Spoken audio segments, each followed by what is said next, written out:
Attenzione, il tesserino federale di Giovanni Di Benedetto è alla postazione microfonica. Ripeto, il cartellino di Giovanni Di Benedetto del Gymnasium Pordenone è alla postazione microfonica. Lo può ritirare qui l'atleta stesso. Partita la quarta serie, intanto per la serie 3.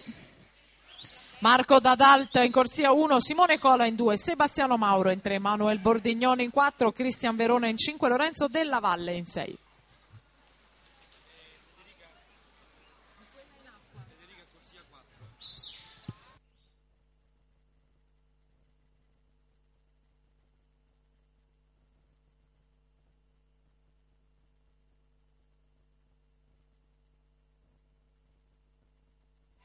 È in corso la quarta serie, quindi al termine di questa le 3 serie conclusive dei 100 rana e poi avremo le premiazioni ragazzi, 100 stile libero ragazze, premiazione 100 stile libero ragazzi, premiazione 100 rana ragazze e 100 rana ragazzi, 4 premiazioni individuali e le premiazioni per la miglior prestazione tecnica femminile e maschile della categoria ragazzi. Questo è il programma che ci aspetta, mentre Mattia Santi silenzioso